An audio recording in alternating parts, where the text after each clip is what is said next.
ایمان لانے کے بعد وہ چند مسلمانوں میں سے تھے جو عرب کے معاشرے میں پڑھے لکھے تھے، بڑے عقل مند، بڑے ذکی الحس، بڑے معاملہ فہم اور بڑے ذہین و فطین تھے حضرت امیر معاویہ۔ ان کی جو بھی رسول اللہ صلی اللہ علیہ وسلم کے دور کی جو بھی خدمات ہیں وہ اپنی جگہ پر ہیں، اور رسول اللہ صلی اللہ علیہ وسلم کی رحلت کے بعد انہوں نے اپنے زمانے خلافت میں بہت سے کارہائے نمایاں انجام دیے، قیصر روم کی فوجوں کے دانت کھٹے کیے، اسلام کا دائرہ وسیع کیا۔ حضرت عثمان غنی رضی اللہ عنہ کے زمانے میں وہ شام کے گورنر تھے، اور رومیوں کے جہاز، بحری جہاز آتے تھے اور ساحلی مقامات پر مسلمانوں کی آبادیوں میں حملے کرتے تھے، ان کے گھروں کو آگ لگاتے تھے، نظر آتش کرتے تھے، اور مسلمانوں کو پا جاتے تھے، اگر نہت تھا تو ان کو شہید بھی کرتے تھے۔ اور جو ساحلی مقامات تھے مسلمانوں کے، ان میں ہمیشہ افراتفری مچائے رہتے تھے اور مسلمانوں کو نقصان پہنچاتے تھے۔ مسلمانوں کے پاس کوئی بڑا پانی کا جہاز نہیں تھا، کوئی بڑی پانی کی کشتیاں نہیں تھی جس سے سمندر میں ان کا تعاقب کر سکیں۔ حضرت عثمان غنی نے کہا، امیر معاویہ کیا تمہارے ہوتے ہوئے اسلامی ممالک کے، اسلامی قلمروں کے یہ ساحلی مقامات اور ساحلی شہر اسی طرح سے خطرے میں پڑے رہیں؟ ہم کو بحری بیڑا چاہیے مسلمانوں کا۔ جانتے ہیں 1 سال کے اندر 1400 بحری جنگی جہازوں پر مشتمل انہوں نے بحری بیڑا تیار کر دیا۔ اس بحری بیڑا میں 1400 جنگی جہاز تھے۔ حضرت عثمان غنی کا زمانہ خلافت ہے، لیکن امیر معاویہ نے 1400 جنگی جہازوں پر مشتمل بحری بیڑا تیار کیا۔ اور امام احمد بن حنبل نے تو جانتے ہیں کیا بات کہی، غور سے سن لیجئے۔ انہوں نے کہا تم مقابلے اور موازنے کی بات کرتے ہو کہ کون زیادہ اچھا ہے۔ امیر معاویہ کے گھوڑے کے سم سے، گھوڑے کی ٹاپوں سے جو دھول نکلی ہے، وہ دھول بھی امیر معاویہ عمر بن عبدالعزیز سے بہتر ہے۔ اس دھول کا بھی عمر بن عبدالعزیز مقابلہ نہیں کر سکتے ہیں۔ یہ شرف صحابیت اس لیے ہے تاکہ قیامت تک کے لیے مسلمان یہ سمجھیں کہ صحابہ کا درجہ اور مقام کیا ہوتا ہے۔ ساری تعریفیں اور بڑائیاں، ہر طرح کی حمد و ثنا اور ہر قسم کی عظمت و کبریائی اس خدا وحدہ لا شریک لہ کے لیے زیبا اور سزاوار ہے، جس نے ہم کو اور آپ کو اور ساری کائنات کو پیدا فرمایا، اور پیدا کرنے کے ساتھ ساتھ اللہ رب العزت نے ہماری ہدایت کا سامان فراہم کیا۔ اللہ تبارک و تعالیٰ نے اس دنیا میں انبیاء کرام کو پے در پہ مبعوث فرمایا، اور ان انبیاء کرام کی دعوت کو طاقت پہنچانے کے لیے ان کے ساتھیوں، ان کے رفقا کو بھی اللہ تبارک و تعالیٰ نے وہ عزت بخشی۔ گزشتہ جمعے کو میں یہاں پر حاضر تھا، میں نے سنا کہ اس منبر کے خطیب مولانا خورشید احمد سلفی صاحب نے صحابہ کرام کی عظمت پر کچھ باتیں آپ کے سامنے رکھی۔ یہ موضوع اس قدر وسیع ہے کہ کئی جمعے تک اور کئی خطبوں میں صحابہ کرام رضوان اللہ علیہم اجمعین کی عظمت کا بیان کیا جائے، ان کی شان کو اور ان کی خوبیوں اور ان کے محاسن و اوصاف کا بیان کیا جائے تو کئی جمعہ اس کے لیے کافی نہیں ہے۔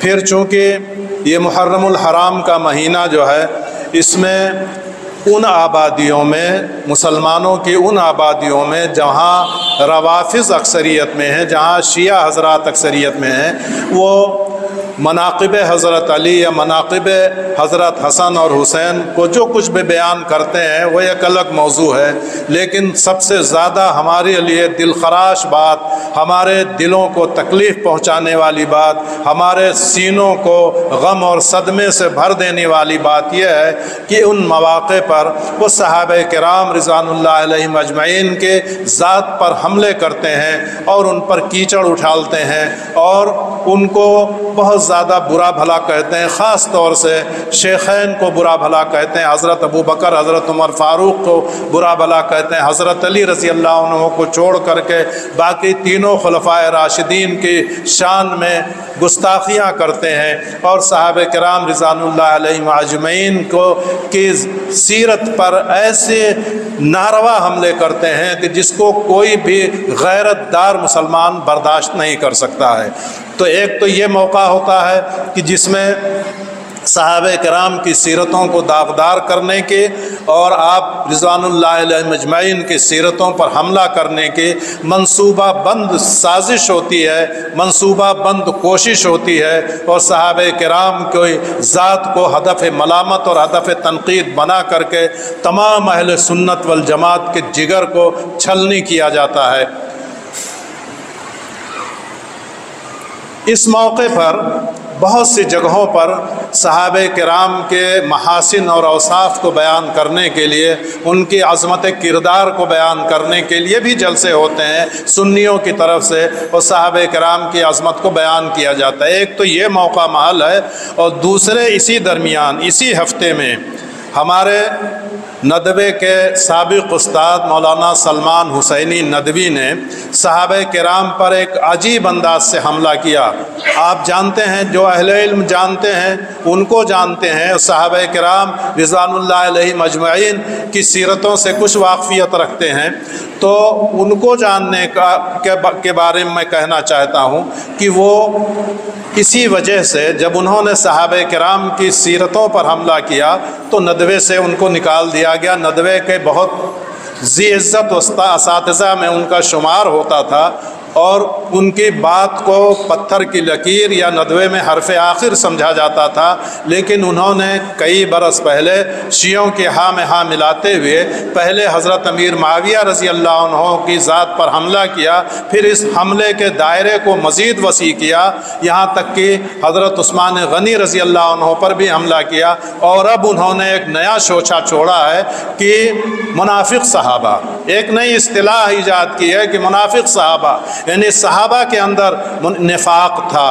تو اس موقع پر ہمارا، یہ اسی ہفتے کی بات ہے، اس موقع پر ہمارا فرض بنتا ہے کہ صحابہ کرام کی رضوان اللہ علیہ اجمعین کی جو کردار کشی کی جو کوششیں ہو رہی ہیں، ہم ان کوششوں کو ناکام بنانے میں اپنا حصہ ڈالیں، اور صحابہ کرام رضوان اللہ علیہ اجمعین کے عزتوں کا، ان کے عصمت کا دفاع کریں، ان کے عزت کا دفاع کریں۔ تو یہ ہمارا فرض منصبی ہے، جو جمعہ کے ممبروں سے، جو مساجد کے ممبروں سے یہ دفاع کا فریضہ انجام دیا جانا چاہیے۔ آج ایک حقیر سی کوشش اس سلسلے میں بھی کرنا چاہتا ہوں۔ ایک بات میں آپ کو بتا دوں، دنیا کا کوئی کتنا ہی بڑے سے بڑا ولی ہو، کتنا ہی بڑے سے بڑا بزرگ ہو، تابعی ہو، تبا تابعی ہو، بڑے سے بڑا محدث ہو، بڑے سے بڑا فقیہ ہو، بڑے سے بڑا امام ہو، بڑے سے بڑا مفسر ہو، متقی ہو، پرہیزگار ہو، بہت اونچا درجہ اپنے سماج میں رکھتا ہو، اللہ کے نزدیک بہت برگزیدہ ہو، لیکن اونچے سے اونچے درجے کا تابعی یا اونچے سے اونچے درجے کا کوئی بزرگ، کوئی برگزیدہ شخصیت صحابہ کرام میں سے کسی ادنا سے ادنا صحابی کے خاک پا کے برابر بھی نہیں ہے۔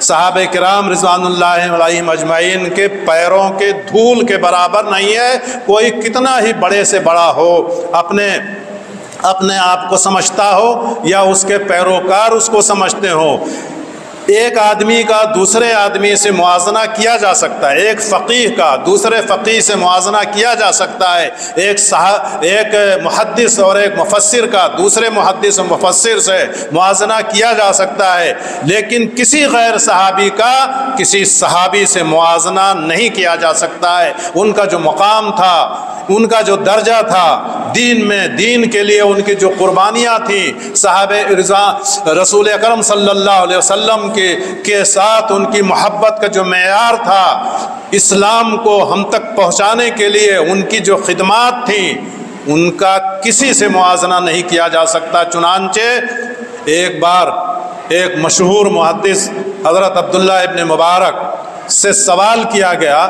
کہ کیا امیر معاویہ کا درجہ زیادہ اونچا ہے یا حضرت عمر بن عبدالعزیز کا درجہ اور مقام زیادہ اونچا ہے؟ یہی سوال امام احمد بن حنبل سے بھی کیا گیا۔ جانتے ہیں، آپ پہلی بات بتا دوں، حضرت عمر بن عبدالعزیز بہت پائے کے بزرگ ہیں، بنی امیہ کے ایک نامور خلیفہ ہیں، اسلام کے لیے ان کی بڑی خدمات ہیں، اور بنی امیہ کے ذریعے سے جو اسلام کی شبیہ کو داغدار کرنے کی وہاں کے بادشاہوں اور فرمانرواؤں کے ذریعے سے اسلام کی شبیہ کو داغدار کرنے کی جو کوششیں ہوئی تھیں، ان کے عہد میں جو ظلم و ستم ہوئے تھے بعض لوگوں پر، حضرت عمر بن عبدالعزیز نے ان مظالم کا خاتمہ کیا اور اسلام کی صحیح شبیہ اور اسلام کی صحیح تصویر لوگوں کے سامنے پیش کی، اور بہت ہی عدل و انصاف کے ساتھ حکومت کی۔ اور اس کے بعد ان کی سیرت کبھی کوئی موضوع ہوا، اس طرح کا موقع ملا تو حضرت عمر بن عبدالعزیز رحمۃ اللہ علیہ کی سیرت پر روشنی ڈالوں گا انشاءاللہ۔ اور اسی طرح سے حضرت امیر معاویہ رضی اللہ عنہ سابقین اولین میں سے نہیں ہیں، متاخرین میں سے ہیں۔ فتح مکہ کے بعد انہوں نے اسلام قبول کیا۔ ان کا وہ درجہ اور مقام نہیں ہے جو سابقین اولین کا ہے، ان کا وہ مقام کبھی نہیں ہو سکتا ہے جو حضرت ابوبکر صدیق، حضرت عمر فاروق، حضرت عثمان غنی اور حضرت علی رضی اللہ عنہ کا ہے۔ ان کا درجہ کبھی نہیں ہو سکتا ہے جو حضرت سعد بن ابی وقاص اور حضرت ابو عبیدہ بن جراح، حضرت طلحہ اور زبیر کا ہے۔ ان کا وہ مقام کبھی نہیں پہنچ سکتا ہے جو عشرہ مبشرہ کا ہے، وہ اس درجے کو کبھی نہیں حاصل کر سکتے جو شہدائے بدر کا ہے، جو بدر میں جنگ بدر میں شریک ہوئے جو صحابہ کرام، اس درجے کو وہ نہیں پہنچ سکتے۔ جنگ وحد میں جنہوں نے رسول اللہ صلی اللہ علیہ وسلم کا دفاع کیا، اس درجے کو وہ نہیں پہنچ سکتے۔ جنگ خندق میں جنہوں نے پورے مدینۃ الرسول کا دفاع کیا، اس مقام تک وہ نہیں پہنچ سکتے۔ ان کے والد تو فوج کے کافروں کی طرف سے آئے ہوئے فوج کے سپہ سالار تھے، سردار مکہ تھے۔ یہ ساری چیزیں اپنی جگہ پر، امیر معاویہ کا درجہ اور مقام صحابہ کرام کے درمیان تو دوسرے اجلہ صحابہ سے، دوسرے جو سابقین اولین صحابہ ہیں، مہاجرین و انصار صحابہ ہیں، ان سے یقیناً ان کا درجہ کم ہے، اس میں کوئی شبہ نہیں ہے۔ وہ حضرت ابوبکر و حضرت عمر شیخین کے درجے کو نہیں پہنچ سکتے، عشرہ مبشرہ کے درجے کو اور مقام کو نہیں حاصل کر سکتے۔ لیکن بیں ہما اس سب کے باوجود حضرت امیر معاویہ رضی اللہ عنہ اور حضرت عمر بن عبدالعزیز کے درمیان موازنہ جائز نہیں ہے۔ کیوں؟ ایک صحابی کا موازنہ کسی غیر صحابی سے نہیں کیا جا سکتا، چاہے وہ کتنا ہی نچلے درجے کا متاخرین صحابہ میں سے ہو۔ اگرچہ حضرت امیر معاویہ رضی اللہ عنہ پر ان کو بھی کئی فضائل اور ان کو بھی کئی شرف حاصل ہیں۔ وہ خال المومنین کہے جاتے ہیں، یعنی مسلمانوں کے ماموں اس درجے میں اس وجہ سے کہ ان کی بہن حضرت ام حبیبہ رم اللہ بنت ابو سفیان کے صاحبزادے تھے حضرت امیر معاویہ، حضرت رم اللہ بنت ابی سفیان رسول اللہ صلی اللہ علیہ وسلم کے عقد میں اور آپ کی زوجیت میں تھی۔ اس طرح سے رسول اللہ صلی اللہ علیہ وسلم کے برادر نسبتی، یا ہم اپنے الفاظ میں کہیں رسول اللہ صلی اللہ علیہ وسلم کے سالے تھے۔ رشتہ تو یہ ہوا۔ پھر اس کے بعد ایمان لانے کے بعد وہ چند مسلمانوں میں سے تھے جو عرب کے معاشرے میں پڑھے لکھے تھے، بڑے عقل مند، بڑے ذکی الحس، بڑے معاملہ فہم اور بڑے ذہین و فطین تھے حضرت امیر معاویہ۔ ان کی جو بھی رسول اللہ صلی اللہ علیہ وسلم کے دور کی جو بھی خدمات ہیں وہ اپنی جگہ پر ہیں، اور رسول اللہ صلی اللہ علیہ وسلم کی رحلت کے بعد انہوں نے اپنے زمانے خلافت میں بہت سے کارہائے نمایاں انجام دیے۔ قیصر روم کی فوجوں کے دانت کھٹے کیے، اسلام کا دائرہ وسیع کیا۔ حضرت عثمان غنی رضی اللہ عنہ کے زمانے میں وہ شام کے گورنر تھے، اور رومیوں کے جہاز، بحری جہاز آتے تھے اور ساحلی مقامات پر مسلمانوں کی آبادیوں میں حملے کرتے تھے، ان کے گھروں کو آگ لگاتے تھے، نظر آتش کرتے تھے، اور مسلمانوں کو پا جاتے تھے، اگر نہتھا تو ان کو شہید بھی کرتے تھے۔ اور جو ساحلی مقامات تھے مسلمانوں کے، ان میں ہمیشہ افراتفری مچائے رہتے تھے اور مسلمانوں کو نقصان پہنچاتے تھے۔ مسلمانوں کے پاس کوئی بڑا پانی کا جہاز نہیں تھا، کوئی بڑی پانی کی کشتیاں نہیں تھی جس سے سمندر میں ان کا تعاقب کر سکیں۔ حضرت عثمان غنی نے کہا، امیر معاویہ کیا تمہارے ہوتے ہوئے اسلامی ممالک کے، اسلامی قلمروں کے یہ ساحلی مقامات اور ساحلی شہر اسی طرح سے خطرے میں پڑے رہیں؟ ہم کو بحری بیڑا چاہیے مسلمانوں کا۔ جانتے ہیں ایک سال کے اندر 1400 بحری جنگی جہازوں پر مشتمل انہوں نے بحری بیڑا تیار کر دیا۔ اس بحری بیڑا میں 1400 جنگی جہاز تھے۔ حضرت عثمان غنی کا زمانہ خلافت ہے، لیکن امیر معاویہ نے 1400 جنگی جہازوں پر مشتمل بحری بیڑا تیار کیا۔ آج دنیا میں ٹیکنالوجی بہت آگے ہو گئی ہے، بڑے بڑے فیکٹریاں اور کارخانے بن گئے ہیں، بڑے بڑے مصانع بن گئے ہیں، لیکن نہ تو روس کے اندر اتنی طاقت ہے، نہ امریکہ کے اندر، نہ چائنا کے اندر، نہ برطانیہ اور فرانس کے اندر، کسی بھی ملک کے اندر کسی بھی ملک کے وسائل اتنے نہیں ہیں کہ ایک سال میں 1400 جہاز تیار کر دیں۔ ایک ایک جہاز کو بنانے میں کئی سال لگ جاتے ہیں۔ امیر معاویہ نے 1400 جنگی جہازوں پر مشتمل بحری بیڑا تیار کیا اور قیصر روم کی فوجوں کو بہت اندر تر جا کر کے کھدیڑا اور اس کے بعد قسطنطنیہ کا جا کر کے محاصرہ کیا۔ ان کے فضائل و مناقب بہت ہیں، لیکن یہ موقع نہیں ہے۔ میں موازنے کی بات کر رہا تھا تو جب حضرت امام احمد بن حنبل جو ایک حنبلی مسلک کے امام ہیں، جو سعودی عرب اور خلیجی ملکوں میں زیادہ یہ مسلک رائج ہے، ان سے کسی نے سوال کیا اور اسی طرح سے عبداللہ ابن مبارک سے کسی نے سوال کیا جو بہت بڑے محدث ہیں۔ انہوں نے کہا آپ کے نزدیک امیر معاویہ کا درجہ زیادہ ہے یا حضرت عمر بن عبدالعزیز کا؟ اتنے خفا ہوئے، اتنے ناراض ہوئے، کہا کسی مسلمان کے لیے جائز نہیں کہ تم سے کلام کرے، کسی مسلمان کو تم سے بات نہیں کرنا چاہیے، میں زندگی بھر تم سے اب بات نہیں کروں گا، اور تمہارے ساتھ اٹھنا بیٹھنا جائز نہیں ہے۔ تم ایک صحابی کا موازنہ ایک غیر صحابی سے کر رہے ہو، حالانکہ وہ بھی اونچے درجے کے خلیفہ اور فرما روا تھے، بڑے انصاف پسند تھے، لیکن شرف صحابیت باقی رہے، صحابہ کا مرتبہ اور مقام مسلمانوں کو علم میں رہے۔ انہوں نے انکار کیا۔ حضرت عبداللہ ابن مبارک نے اور امام احمد بن حنبل نے تو جانتے ہیں کیا بات کہی، غور سے سن لیجئے۔ انہوں نے کہا تم مقابلے اور موازنے کی بات کرتے ہو کہ کون زیادہ اچھا ہے۔ امیر معاویہ کے گھوڑے کے سم سے، گھوڑے کے ٹاپوں سے جو دھول نکلی ہے، وہ دھول بھی امیر معاویہ عمر بن عبدالعزیز سے بہتر ہے۔ اس دھول کا بھی عمر بن عبدالعزیز مقابلہ نہیں کر سکتے ہیں۔ یہ شرف صحابیت اس لیے ہے تاکہ قیامت تک کے لیے مسلمان یہ سمجھیں کہ صحابہ کا درجہ اور مقام کیا ہوتا ہے۔ صحابی کی تعریف آپ جانتے ہیں، جس شخص نے رسول اللہ صلی اللہ علیہ وسلم کا ایمان کی حالت میں دیدار کیا اور ایمان پر اس کا خاتمہ ہوا، وہ صحابی ہے۔ اس بات کو سمجھ لیجئے۔ اس میں کسی نے 23 سال رسول اللہ صلی اللہ علیہ وسلم کی خدمت میں گزارے، کیونکہ آپ کی نبوت کا زمانہ 23 سال ہے، 13 سال مکے میں اور 10 سال مدینے میں، تو کوئی شروع دور میں اسلام لے آیا، آخر تک اپنے اسلام پر قائم رہا، رسول اللہ صلی اللہ علیہ وسلم کی زندگی تک باقی رہا۔ حضرت ابوبکر صدیق، حضرت عمر فاروق، حضرت عثمان غنی، حضرت علی اور دوسرے بہت سے صحابہ جنہوں نے رسول اللہ صلی اللہ علیہ وسلم کی دعوت پر شروع میں ہی لبیک کہا اور اس کے بعد آپ کے دیدار سے نہ صرف کہ مشرف ہوئے بلکہ آپ کی خدمت میں حاضر رہے اور اسلام کو پھیلانے میں اپنا کردار ادا کیا، تو وہ 23 سال رہے۔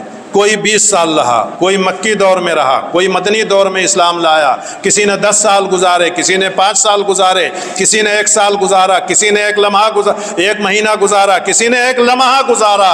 اگر ایمان کی حالت میں کسی نے رسول اللہ صلی اللہ علیہ وسلم کا دیدار کر لیا اور ایمان پر خاتمہ ہوا تو وہ صحابی ہے۔ درجات میں فرق تو ہے، میں نے بتایا ابھی کہ درجات میں مراتب میں فرق ہے، لیکن صحابی کا جو درجہ ہے، جو شرف صحابیت ہے، اس کا کسی اور شرف سے موازنہ نہیں کیا جا سکتا ہے۔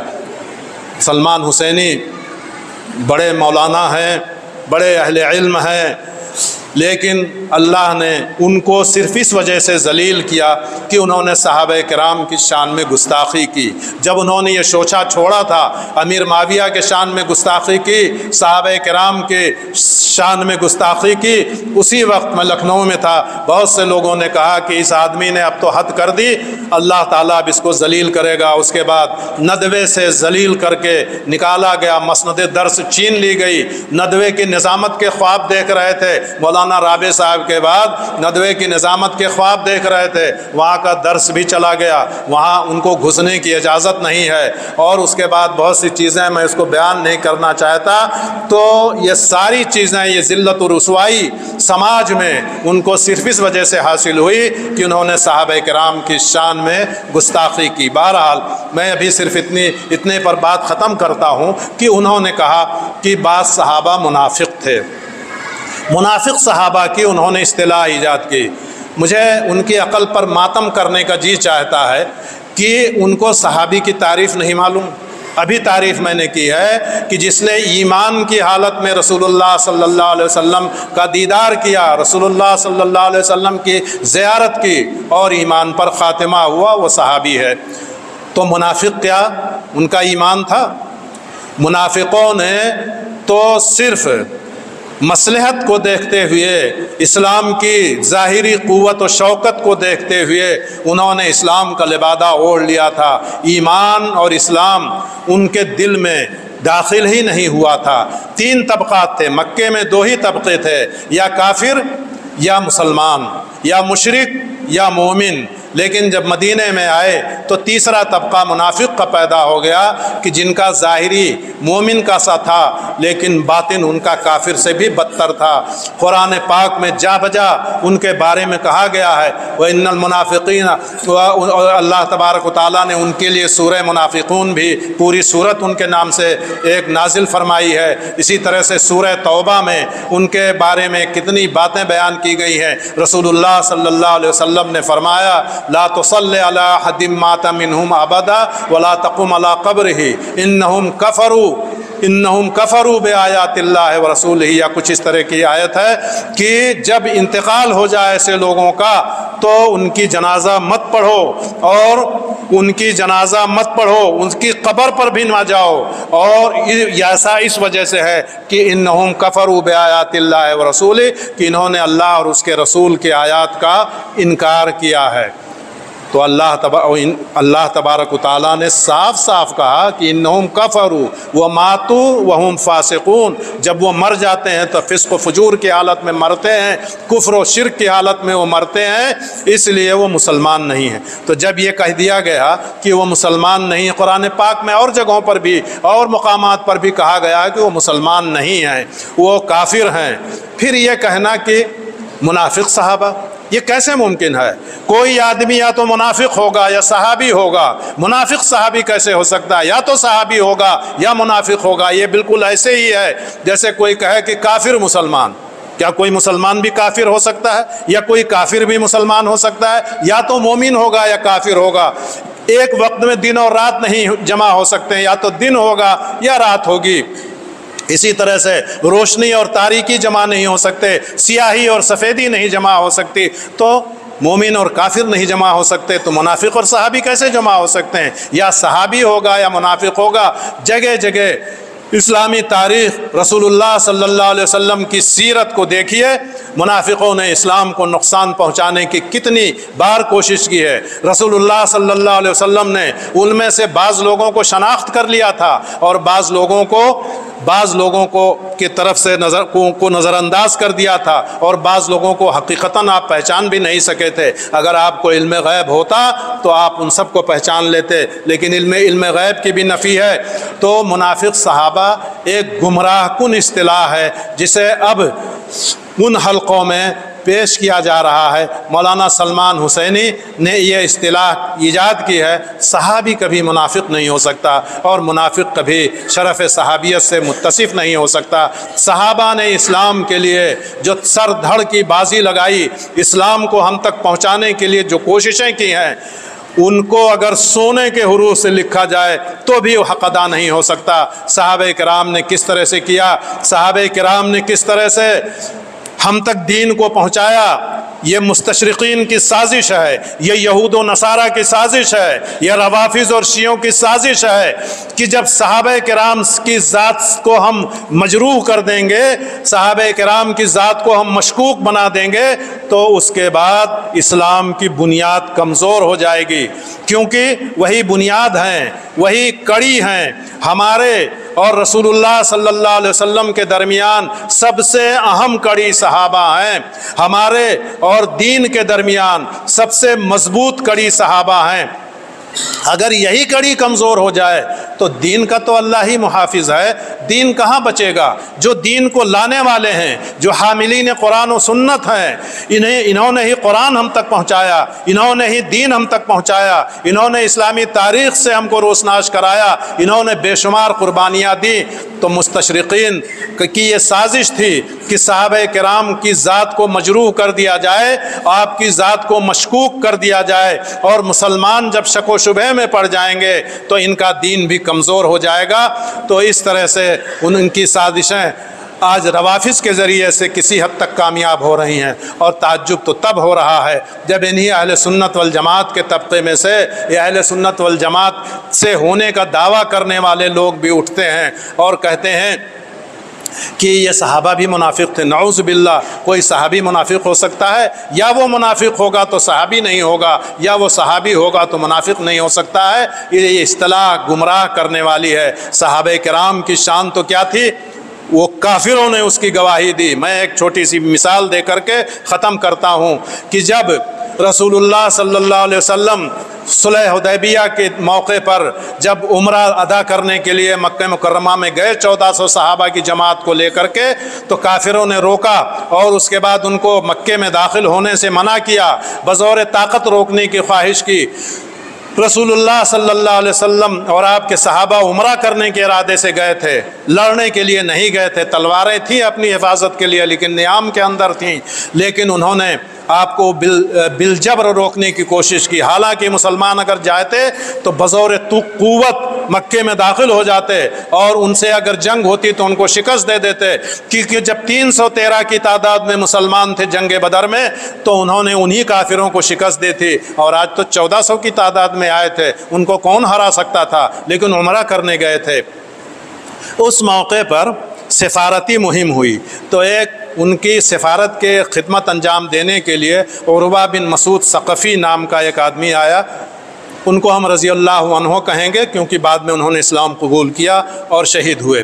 تو عروہ بن مسعود ثقفی جب آئے تو دیکھا انہوں نے مسلمانوں کا حوصلہ توڑنے کے لیے، جو کافروں کے نمائندہ بن کر کے آئے تھے، مسلمانوں کا حوصلہ توڑنے کے لیے ادھر ادھر پورے مجمع پر نظر ڈالی، 1400 آدمیوں کو دیکھ کر کے کہا کہ اے محمد صلی اللہ علیہ وسلم، میں تو یہ دیکھ رہا ہوں کہ آپ کے پاس یہ جگہ جگہ کے آئے ہوئے، جگہ جگہ قبیلوں سے، جگہ جگہ گاؤں اور قصبات سے اور مدینے سے اور مضافات سے یہ آئے ہوئے لوگ ہیں۔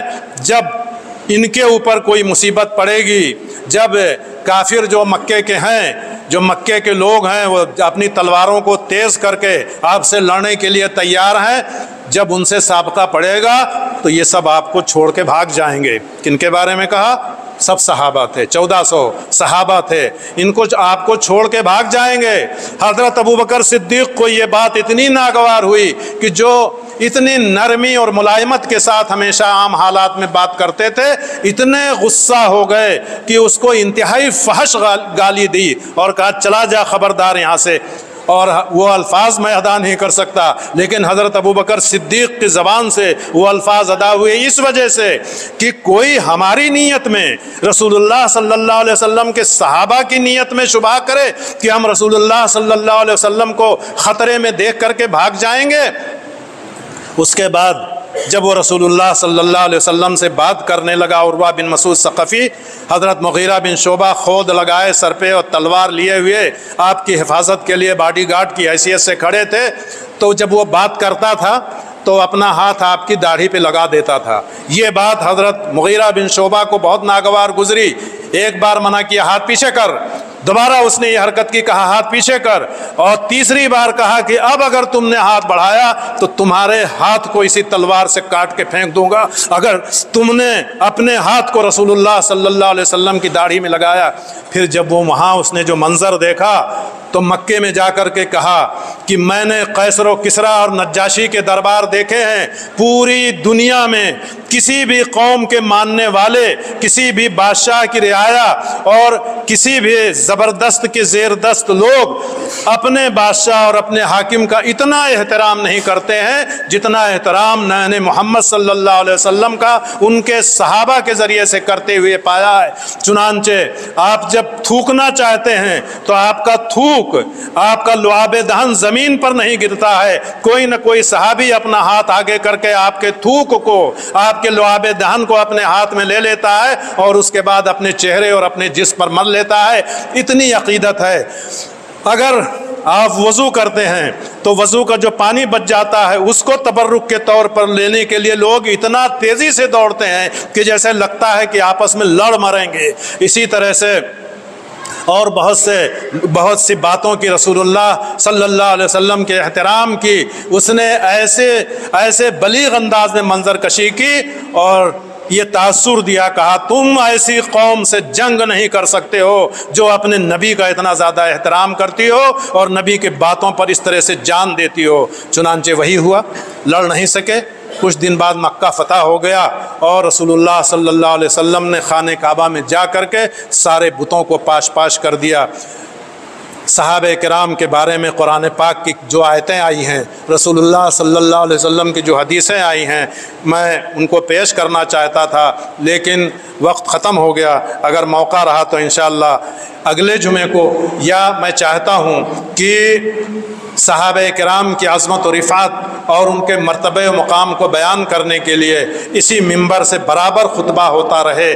کسی ایک صحابی کی سیرت کو اٹھا لیجئے اور اس کے بعد اسی سیرت کی روشنی میں انہوں نے کیا قربانیاں دی ہیں، انہوں نے کیا ایثار کے نمونے پیش کیے ہیں، ان کو ہمارے خطبہ حضرات پیش کر سکتے ہیں۔ باری باری سے میرا جب موقع آئے گا تو میں بھی کسی نہ کسی صحابی کی سیرت پر انشاءاللہ اظہار خیال کر سکتا ہوں، لیکن آج اسی بات پر اپنی بات ختم کرتا ہوں کہ منافق صحابہ کو کہا جائے، یہ اس سے زیادہ مضحکہ خیز بات کوئی نہیں ہو سکتی ہے۔ جنہوں نے اپنی زندگی کا ایک ایک لمحہ اسلام کی خدمت کے لیے، رسول اللہ صلی اللہ علیہ وسلم کے نام کی عظمت کے لیے انہوں نے اپنی زندگی کا ایک ایک لمحہ دین کے راستے میں قربان کیا۔ انہوں نے اپنا سارا مال، ساری جائیداد، ساری تجارت، اہل و عیال، اپنا وطن اور اپنا سب کچھ دین کے راستے میں چھوڑا۔ آج ان صحابہ کے اوپر نعوذ باللہ اتنا گھناؤنا الزام کہ وہ منافق تھے، جبکہ منافقین کے بارے میں کہا گیا ان المنافقین فی الدرک الاسفل من النار، منافقین جہنم کے سب سے نچلے طبقے میں ہوں گے۔ تو نعوذ باللہ کیا صحابہ کرام کے بارے میں ایسے دریدہ دہن مسلمانوں کا یہی فتویٰ ہے کہ صحابہ کرام جہنم کے سب سے نچلے طبقے میں ہوں گے؟ اللہ تبارک و تعالیٰ ایسی دریدہ دہنی سے ہمیں محفوظ رکھے اور ہم کو اور آپ کو سب کو توفیق دے کہ صحابہ کرام کی شان میں گستاخی کرنے والوں کی زبانوں کو کھینچنے کے لیے تیار رہیں یا ان کا منہ بند کرنے کے لیے تیار رہیں۔ وآخر دعوانا ان الحمدللہ رب العالمین۔ بارک اللہ لنا ولکم فی القرآن العظیم ونفعنی وإیاکم بالآیات والذکر الحکیم انہ تعالی جواد کریم ملک بر الرؤوف الرحیم۔ مشرب مہر و وفا ہے مسلک اہل حدیث، جادہ صدق و صفا ہے مسلک اہل حدیث۔